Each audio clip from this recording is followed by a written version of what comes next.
In May of 2017, 23-year-old Madeline Connelly took a trip to northwestern Montana to visit her uncle Marty. One day she went out for a hike with her dog, but she didn't return home. Her uncle grew concerned, but Madeline was known to be outdoorsy and it wasn't unheard of for her to spend a night camped out in the back of her Subaru. And her uncle also knew the area that she was planning on hiking in, and so he headed out and started searching the trailheads one by one. Eventually, he found part of what he was looking for: Madeline's car. And while this discovery could have been the end of this story, I certainly wish it was, unfortunately, it proved to be just the beginning. Madeline was not at her car, and to make matters worse, all of her camping gear, the stuff that she would need to survive out in the wilderness, was. This meant that wherever she was without protective clothing, any extra gear, and of course, a shelter. And if that sounds bad enough, Madeline wasn't just lost in any random wilderness area.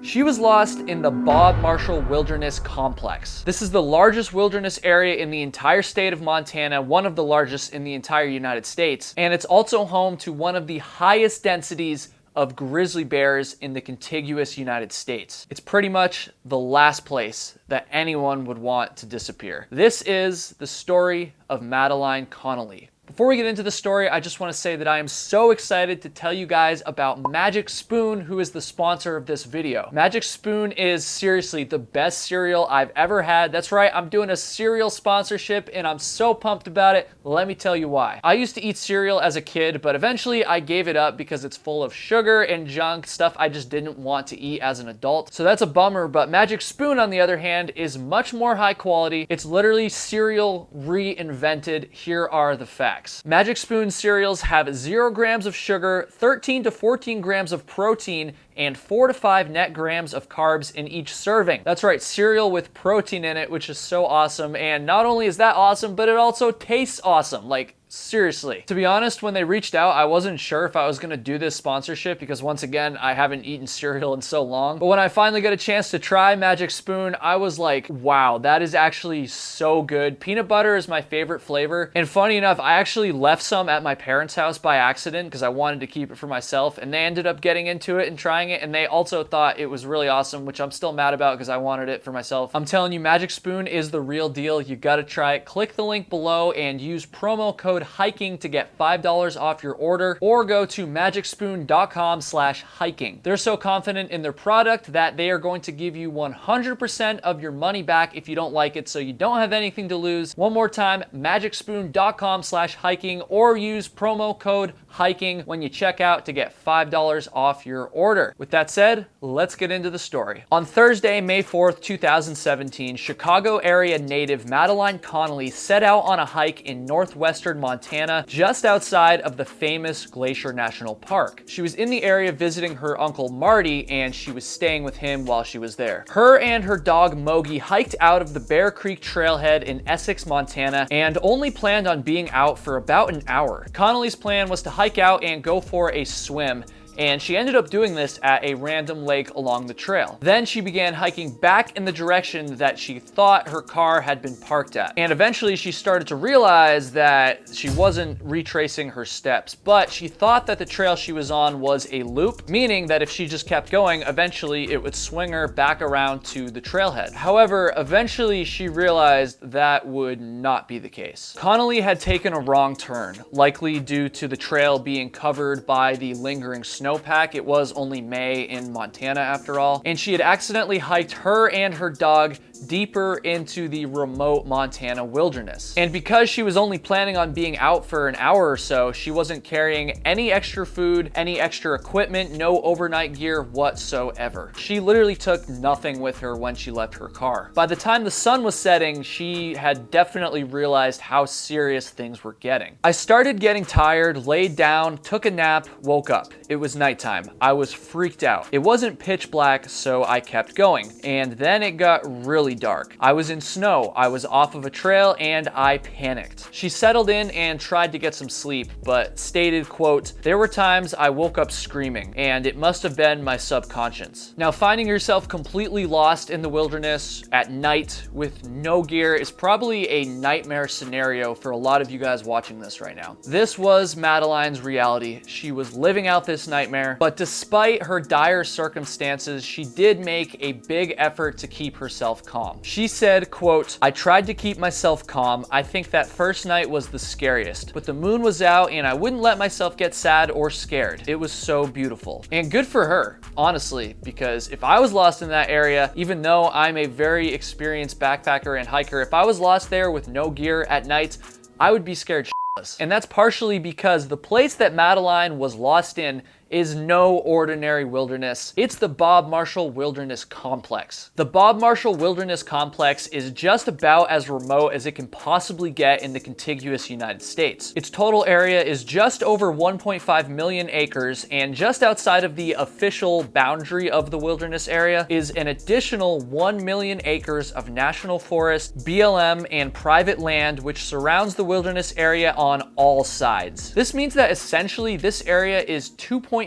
million acres of complete wilderness, no roads, no way to access civilization, except for a few hiking trails that run through it, like the one that she was on. Obviously, the Continental Divide Trail also runs through this area. But again, these are just footpaths, and they're also few and far between. If you haven't gotten my point by now, this is not an area that you want to find yourself lost in. This is pretty much worst case scenario. The Bob, as this wilderness area is often referred to, is home to a large variety of animal species, including elk, bighorn sheep, and mountain goats. It's also home to some of the more intimidating animals as well, such as black bear, mountain lions, and perhaps the most intimidating of all, grizzly bears. And not only is it just a home to grizzly bears, but it has one of the highest densities, if not the highest density, of grizzly bears out of any area in the contiguous United States. In fact, the subregion of the Bob that Madeline was lost in is literally called the Great Bear Wilderness. For those of you that don't know, grizzly bears can be extremely dangerous, particularly if they're caught off guard or feel as though their cubs are being threatened. They have claws as long as your fingers, weigh over 600 pounds, and can run up to 35 miles per hour. But despite that, grizzly bear attacks are actually pretty rare. I do want to make that clear. They're rare, but they're not unheard of either, especially in the Bob. In fact, a quick Google search revealed to me that there have been at least 2 attacks just in the past 3 years in the Bob or just outside of it. Madeline Connelly's uncle Marty grew concerned when she didn't return by nightfall. However, he did know that because his niece was so outdoorsy, she would sometimes spend nights camping out in her Subaru. This wasn't uncommon at all, and so he really hoped that that's what was happening. He wanted to make sure, and because Madeline had told him that she was heading towards the area of West Glacier, he gathered a couple friends and they began searching trailheads in that area. Eventually, they did find Madeline's vehicle parked at the Bear Creek trailhead. And like I said in the introduction, that could have been the end of it, but unfortunately, this is where things really started to get serious. Madeline was nowhere to be found. And they could also see that inside of her car was all of her camping gear, which meant that she was most likely lost in the wilderness, out there alone, with no supplies. The authorities were contacted and a massive search was started. The ground was searched on foot and skis by over 50 people each day. The air was covered by helicopter, and plans were even underway to bring in a boat crew. A mobile cell tower was also brought in to aid communication for those that were searching because there was no coverage in the area. Search dogs were also used, and at one point they actually picked up Madeline's scent, but this lead turned cold and they weren't able to locate her. They also found some of her footprints and were able to follow those for a little bit, but eventually they lost those as well. As the days went by, everyone that was involved in the search was getting more and more concerned. They discovered bear tracks that were on top of Madeline's tracks, which is definitely not a good sign, especially in the Bob Marshall Wilderness. In addition to that, they found some discarded clothing in a river, as well as a few pieces of muscle that could have been potentially from a human being. They weren't sure,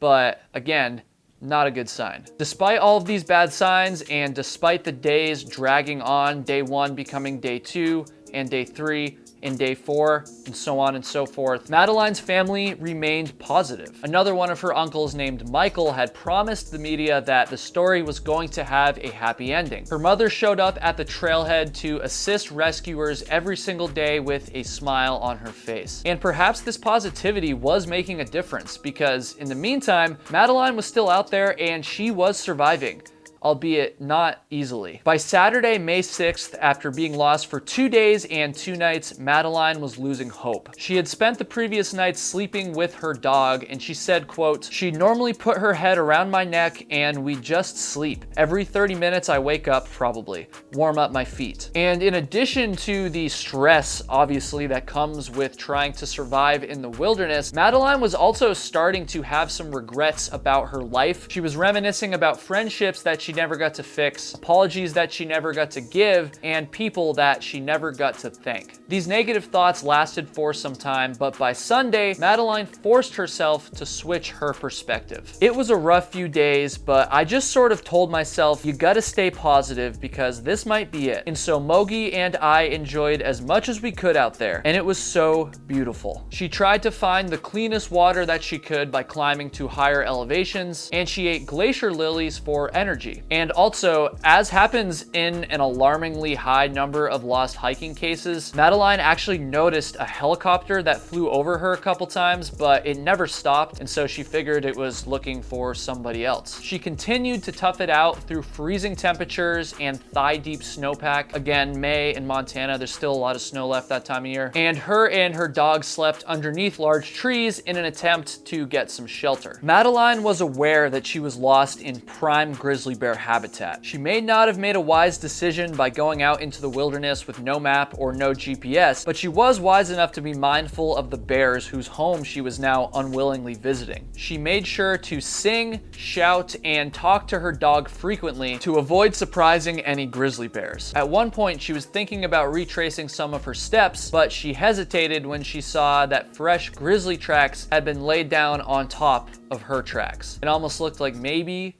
she was being followed. By May 10th, 2017, 7 days after she had first gone missing, Madeline Connelly's situation had made national news and was being talked about all over social media. It's no secret that time is of the essence when it comes to a wilderness search like this. And given a week had gone by now, things weren't looking good. However, that would soon all change. On this day, May 10th, Madeline Connelly had somehow stumbled back in the correct direction towards her car, and she located a hiking trail. She noticed a trail sign that said that she was heading in the right direction back towards Bear Creek Trailhead, and she was so ecstatic about this, she actually kissed the trail sign. And as fate would have it, just after this happened, she noticed a group of searchers when she was looking out at an overlook. She said, quote, "I saw the tops of their heads at the bottom of a hill. I yelled down to them and asked if they were hikers. 'Are you Madeline Connelly?' one of the searchers asked her. She called back a resounding yes and asked them if they were looking for her. And the searchers responded, 'The whole world is looking for you.' Connelly's nightmare was over. She had finally been found. The location that she was located at was the Spruce Creek drainage off of the east side of the Middle Fork of the Flathead River. And she was actually only a few miles away from the Bear Creek trailhead where she had parked her car. The crew that found her had noted that both her and her dog were soaking wet, so they gave them some clothing and they also gave them some extra food and some water. Though she was hungry, wet, and cold, miraculously, Connelly didn't have any serious injuries or illnesses, and she was in such good spirits and still in such good condition that she actually insisted to the rescue crew that she wanted to hike out herself instead of being airlifted by a helicopter. One of the crew members who helped find her said, quote, "She was adamantly opposed to flying out. I think her mindset was that she had been on this great journey and wanted it to end on her own terms." Eventually, though, the rescuers did persuade Madeline to fly out. Her uncle Marty hiked in to pick up her dog, and Madeline was lifted from the wilderness by a charity organization that helps with searches in the Northwest called Two Bear Air Rescue. Eventually, Madeline landed at a ranger station in West Glacier, and she was reunited with her family. Her terrifying ordeal was finally completely over. Not only did Connelly survive with minimal injury, but her dog Mogi was thankfully unharmed as well. First of all, I'm sure at this point that most of you probably agree that this situation, while sad, was entirely avoidable and was honestly Madeline's fault, to put it harshly. And I just want to make it clear that Madeline Connelly knows this. She clearly expressed regret about her decision making, about what happened. She even called herself an idiot for causing the situation in one news release that I saw. She also expressed immense gratitude for everyone who was involved with the search for her. She certainly made a big mistake, and it definitely could have ended a lot worse than it did, but it was still a mistake nonetheless, and she certainly owned up to it. She was also only 23 at the time, so I don't know, just keep this stuff in mind and try not to judge her too harshly. I also want to make a few important and honestly obvious points about what could have prevented this situation. To my knowledge, Madeline Connelly was not carrying a GPS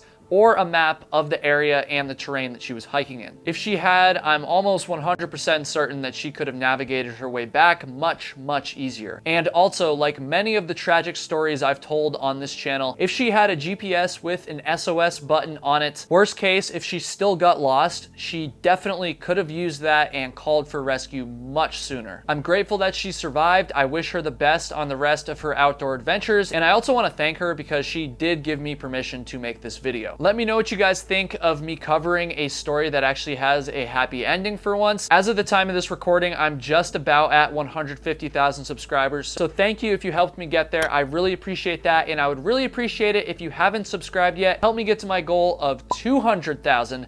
That's the new goal. We're going to try to get there, and happy trails, everybody.